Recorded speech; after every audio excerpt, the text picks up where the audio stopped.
हमारे YouTube channel में बहुत बहुत हार्दिक स्वागत है। आज मैं आपको पढ़ाने वाला हूँ परिमेय संख्या। परिमेय संख्या किसे कहते हैं, ध्यान से देखना हमारे वीडियो को।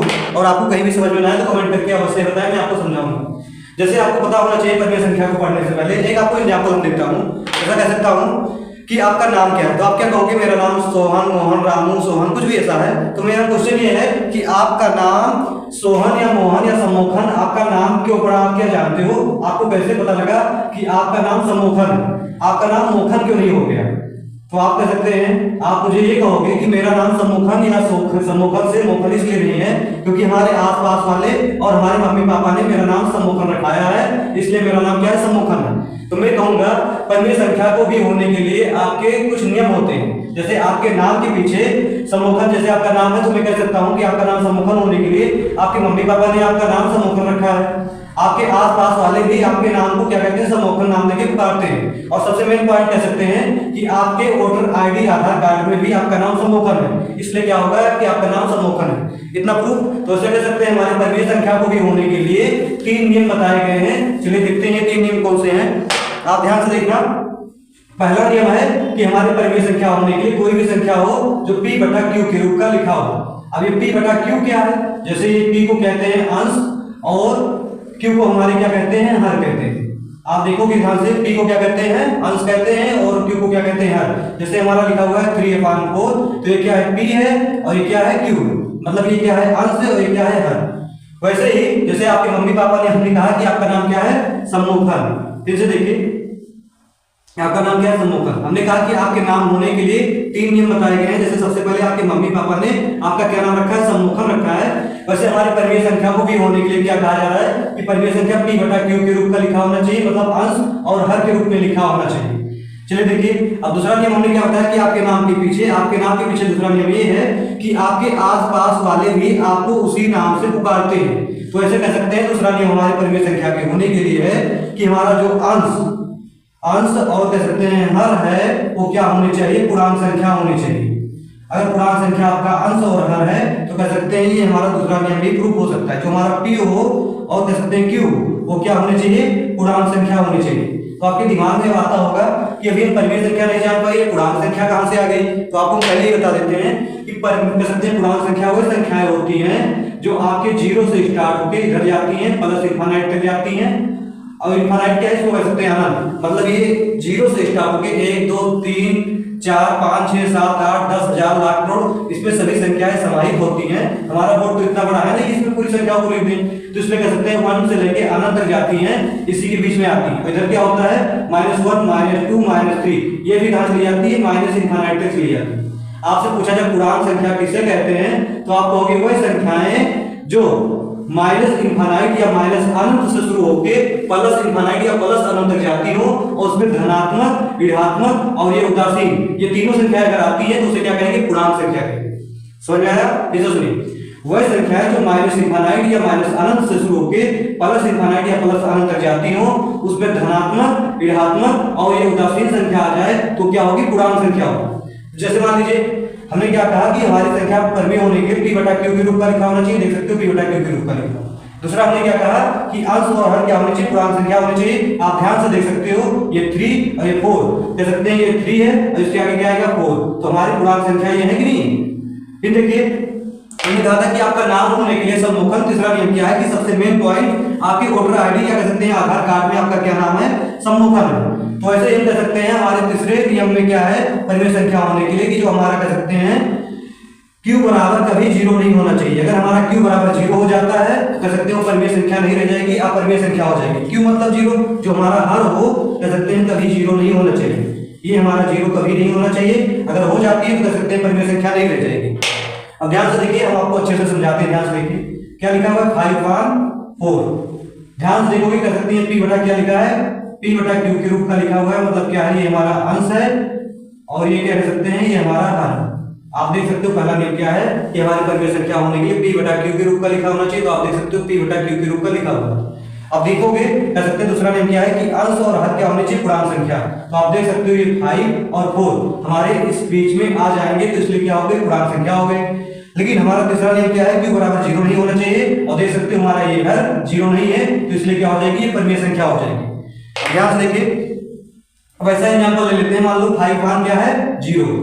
तो देखिए हमारी परिमेय संख्या है कि नहीं है, तो आप देखोगे हमारी संख्या p बटा q के रूप का लिखी हुई है और हमारी p और q संख्या क्या है, पूर्णांक संख्या 0 भी आ रहा है और 5 भी इसके बीच में आएगा, तो क्या होगी ये पूर्णांक संख्या हो गई। लेकिन तीसरा नियम क्या है कि q बराबर 0 नहीं होना चाहिए, यहाँ देख सकते हो हमारा क्या है q 0, तो इसलिए क्या हो जाएगी ये एक अपरिमेय संख्या हो जाएगी। क्लियर, हमारा q कभी 0 नहीं होना चाहिए। फिर एक एग्जांपल और हम लेते हैं कि जैसे मान लेते हैं हमारा √3 अपान क्या है 5, तो आप देखोगे ध्यान से कि हमारा ये p बटा q के रूप का लिखा हुआ है और p और q क्या है हमारे, ध्यान देखिए तीसरा नियम क्या है q बराबर 0 नहीं होना चाहिए, हमारा q बराबर 0 नहीं है। और कह सकते हैं p और q, हमारा दूसरा नियम क्या कह रहा है कि पूर्णांक संख्या होनी चाहिए। आप देख सकते हो पूर्णांक संख्या में 5 तो आ जाएगा लेकिन ये अंडर रूट की संख्या आपको कहीं नजर नहीं आएगी, तो कह सकते हैं हमारा दूसरा नियम भी फॉलो नहीं कर रहा है, इसलिए क्या हो जाएगी ये एक अपरिमेय संख्या हो जाएगी। इतना क्लियर। अब चलते हम देखते हैं एक बार फिर से रिवीजन कर लेते हैं। हमने आपको बताया कि आपका नाम समूहन होने के लिए 3 नियम है कि आपके माता पिता ने आपका नाम समूहन रखा है, आपके आसपास वाले भी उसी नाम से आपको पुकारते हैं और आपके आधार कार्ड में भी आपका नाम समूहन, इसलिए कह सकते हैं आपका नाम क्या है समूहन। तो आप देखोगे ध्यान से हमारी परिमेय संख्या को भी होने के लिए 3 नियम बताए गए हैं। पहला क्या है p बटा q या अंश या हर के रूप का लिखा होना चाहिए, जैसे देख सकते हो 5.4 लिखा हुआ है, ये अंश है ये हर। दूसरा नियम क्या है कि हमारे p और q है मतलब अंश और हर क्या है पूर्णांक संख्या होनी चाहिए, जो माइनस इंफिनिटी से प्लस इंफिनिटी तक जाती है उसमें धनात्मक ऋणात्मक और उदासीन ये तीनों संख्या आ जाती है। फिर दूसरा नियम क्या है कि q हमारा हर कभी 0 नहीं होना चाहिए, आप देख सकते हो हमारे इस q का हर कभी 0 नहीं है। एक चीज और आपको बताते हैं कि हमारी जितनी भी अंडर रूट की संख्याएं होती हैं वो क्या होती हैं अपरिमेय। एक चीज और क्लियर कर लेते हैं कि हमारे अंडर रूट के अंदर जिसका जोड़ा बनता है डबल वो बाहर होता है वो परिमेय बन जाती है। जैसे अंडर रूट 1 का देखोगे तो कह सकते हैं 1 तो ये परिमेय हो जाएगी, अंडर रूट 2 का देखोगे तो कह सकते हैं इसका जोड़ा नहीं बनता ये अपरिमेय हो जाएगी, अंडर रूट 3 इसका भी जोड़ा नहीं बनता ये भी अपरिमेय हो जाएगी। लेकिन अंडर रूट जो 4 होता है उसका जोड़ा बनता है अंडर रूट 2 × 2, तो इसका जोड़ा बनता है ये बाहर निकल जाता है तो क्या हो जाएगी परिमेय संख्या हो जाएगी। चलिए इसको मिटाते हैं फिर आपको आगे समझाते हैं।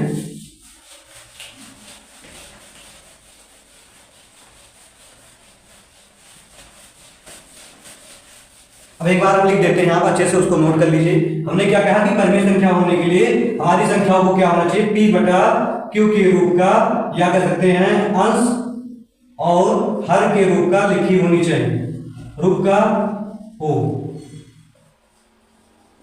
और हमने क्या कहा है दूसरा नियम कि हमारे जो p और कह सकते हैं q या कह सकते हैं अंश और हर हैं वो क्या होने चाहिए, पूर्णांक संख्या होनी चाहिए। और कह सकते हैं तीसरा नियम क्या है कि हमारे जो q है मतलब क्या है हर वो कभी 0 या शून्य नहीं होना चाहिए, शून्य नहीं होना चाहिए।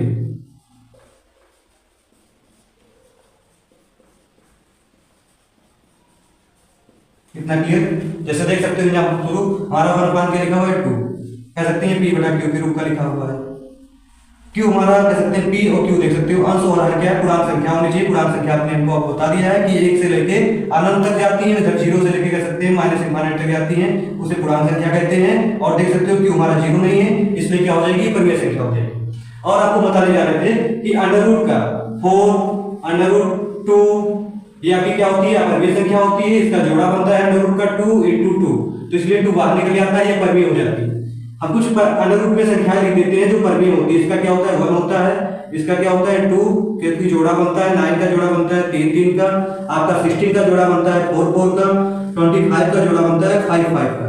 तो कह सकते हैं ये सब संख्याएं क्या हो जाएंगी हमारी परिमेय संख्या हो जाएंगी। और कह सकते हैं और जो आपकी बचेगी under root 2 under root 3 under root 5 ये सभी सारी की सारी अपरिमेय संख्या हो जाएंगी। चलिए आपको परिमेय संख्या समझ में आ गया हो तो सीखेंगे आप परिमेय संख्या किसे कहते हैं। आप देख सकते हो अपनी परिमेय संख्या को लिख दिया हुआ है इधर कि परिमेय संख्या किसे कहते हैं।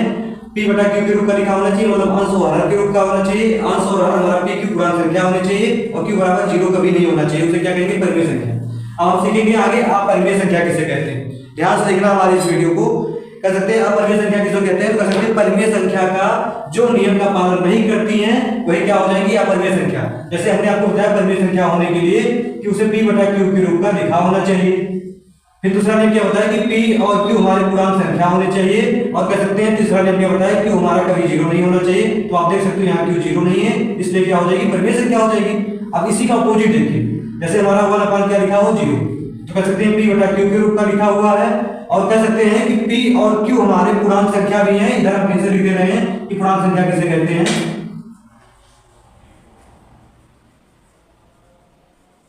कह सकते हैं माइनस इनफाइनाइट से प्लस इनफाइनाइट तक और धनात्मक ऋणात्मक और उदासीन दोनों संख्या की दो संख्या आ जाती है तो क्या हो जाती है, पूर्णांक संख्या होती है। तो देख सकते हो P बटा Q के रूप का लिखा है, P और Q आपकी पूर्णांक संख्या 1 और 0 आ रहे हैं। लेकिन तीसरा नियम आपका क्या है, Q बराबर कभी 0 नहीं होना चाहिए। मतलब आपका कह सकते हैं हर आपका कभी 0 नहीं होना चाहिए। यहाँ आपका हर 0 हो गया, इसलिए क्या हो जाएगी, ये अपरिमेय संख्या हो जाएगी। इतना क्लियर। अब आगे देखिए, हमारा कह सकते हैं √3 मान लो ये 5 लिखा हुआ है, तो आप देखोगे कह सकते हैं ये हमारी संख्या P बटा Q के रूप की लिखी हुई है। देखिए ये संख्या हमारी P बटा Q के रूप की लिखी हुई है और हमारा कह सकते हैं Q 0 भी नहीं है। लेकिन दूसरा नियम हमारा कह रहा है P और Q क्या होने चाहिए, पूर्णांक संख्या होने चाहिए। आप देख सकते हो √ वाली संख्या इसमें आपको नजर नहीं आ रही है, इसलिए क्या हो जाएगी, अपरिमेय संख्या हो जाएगी। हमारा वीडियो आपको कैसा लगा कमेंट करके बताइए। आपको कहीं भी कोई डाउट हो तो आप कमेंट करके बताइए। और अगर हमारा वीडियो में आपको देखने के बाद समझ में ना आए तो उसे डिसलाइक करके जाइए, हम ये मान लेते हैं। और कह सकते हैं कमेंट करिए कि बताइए कैसा हमारा वीडियो रहा।